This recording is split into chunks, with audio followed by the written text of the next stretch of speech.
Absolutely. They're right, Jack. This is getting out of control. Getting? This has been out of control from the start. Deputy Dog here has been so busy trying to pin this one on me that he's ignored all the other suspects. Oh, you're still a suspect, Awful. Up to what point?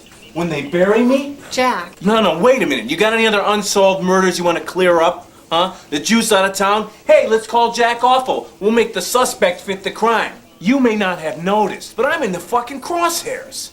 And your brilliant detective work does not fill me up with warm fuzzies. We've been studying the tapes of the caller. The first call, he was unfiltered. And voice stress analysis indicates he was experiencing a great deal of tension. Background noise suggests a phone booth, possibly not far from the crime scene. He was very angry at you, Jack. He changed when it came to Amanda. His voice trailed off. His anger seemed more towards women in general than you in particular. That's refreshing. Now, how in the hell do you know that? We can't say for certain, but his focus was very directed at you. What about the specifics? He was definitely the guy. He apparently had sex with her several times before he killed her. And once after. We found semen in her mouth and stomach and her vagina and rectum. Busy night. Over how long a period? There were indications of ejaculation over a 2-hour period. At least 4 separate ejaculations. Over 2 hours? Why don't you just look for a man with a prescription for Viagra and a chafed pecker? Second caller was less specific. There were signs of ejaculation in and around Miss Smothers' mouth, but no other penetration on the night of the murder. What's your theory on the harmonizer?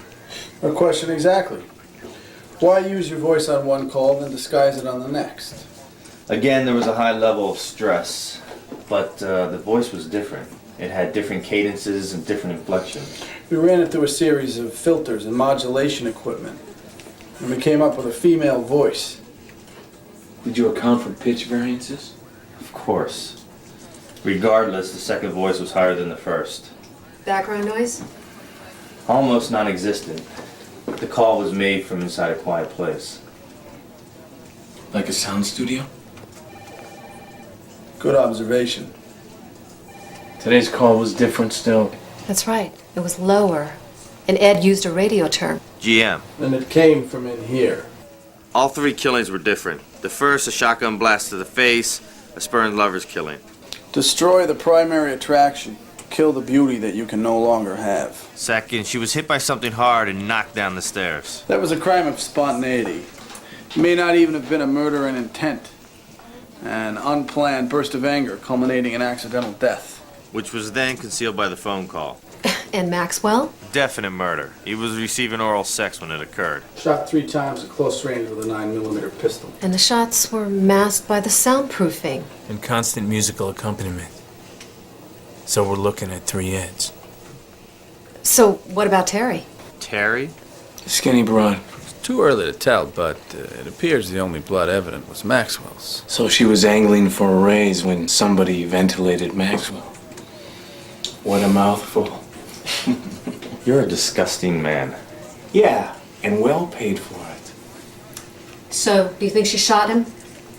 The shots came from above, and he had tooth marks on his penis, which indicates she was startled when it happened.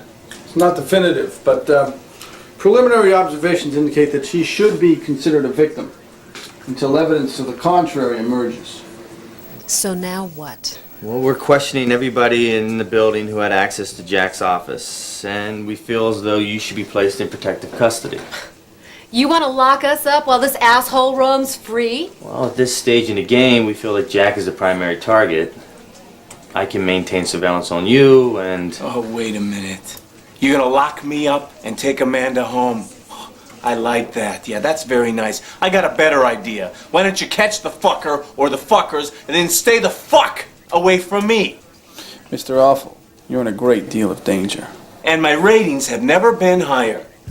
You want to lock somebody up to protect me? There's your man. Lock him up.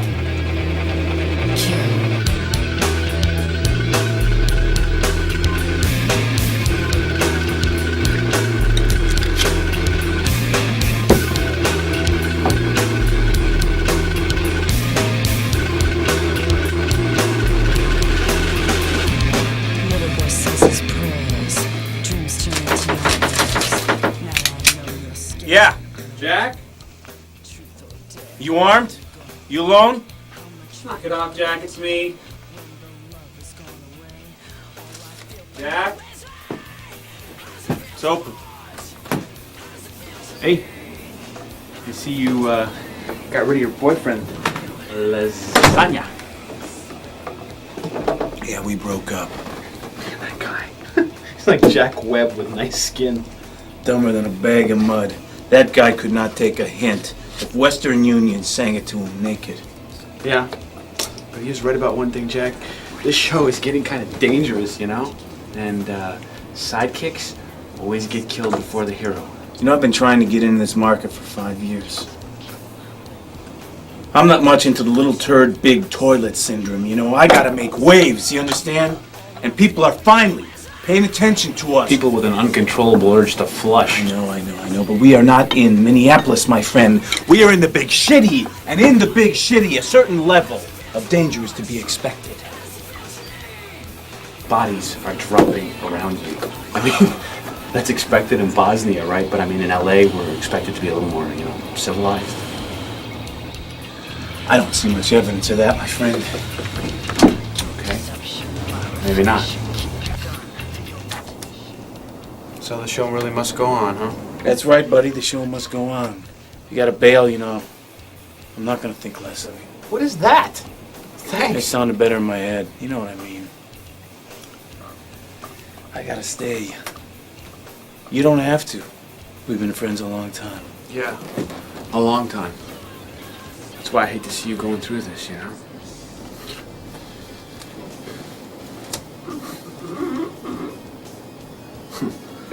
Remember that jock down in Cincinnati? Donald Lowboy? WKOK, Cincinnati. It's the man. Killed his wife and turned it into a bit. Till he melted down and blew his brains out on the air. You know, I always thought that bit would have played better on TV. Yeah, we turned that into a bit. Yeah, we did. You're hitting this stuff kind of hard, bro. Look, Jack, I'm worried about you, okay? I mean, you can't let this shit get on top of you.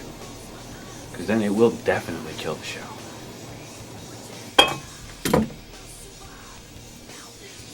Definitely. You got another cigarette? But you quit. I thought so too.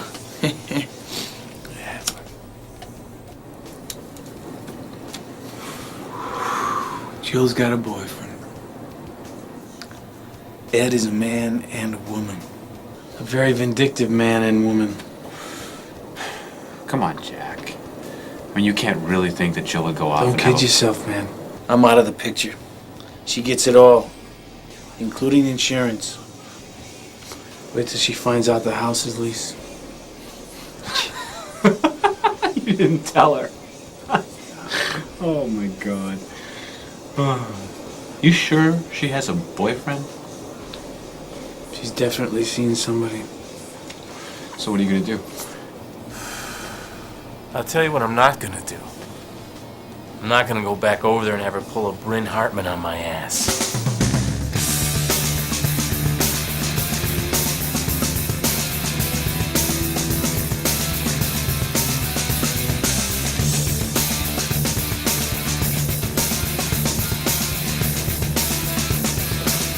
So, did you read about this guy, Nathan Hendricks? He was convicted of child molesting, served 5 years. 5 years for child molesting? What, they lock him up in juvie? Might as well. I mean, 5 years? And because of Megan's Law, the people in the neighborhood where he moved back after he was released were notified by the police. A good thing, too. Excuse me, ma'am. This fella next to you likes to have sex with children. Just thought you should have the facts. Hey, wait a second. I read about this guy. Right, in Kentucky. Kentucky? They get married at, like, what, 10 down there? Yeah, to their sisters. Anyway, the police notified the immediate neighborhood, and somebody decided that they didn't want a child molester living near them, so they went over to his house and burned it down. But that wasn't the guy. Double youch. That's right, Jack. The cops screwed up, and they misidentified the culprit. The DMV record or something like that. That's right. They ran the name Nathan Hendricks through their computer and came up with an address for Nathan Hendricks, who was an attorney. Whoops. An attorney? Well, I guess it all worked out after all, didn't it? His wife and 2 children died in the fire, Jack. He'd lived in the Jesus. neighborhood for 8 years. And this Nathan guy, the pederast, he had a license? That's the point. He was locked up for 5 years. Why would they check the DMV records in the first place? You know, they should pass a law that requires the police to notify you if there's a lawyer in the neighborhood, huh? Protect your kids from frivolous litigation. Absolutely. Right on. Anyway, it just shows that even the best-intentioned legislation can have disastrous results. Absolutely. Go ahead, Kendra. I don't see how you can keep doing your show when so many people are dying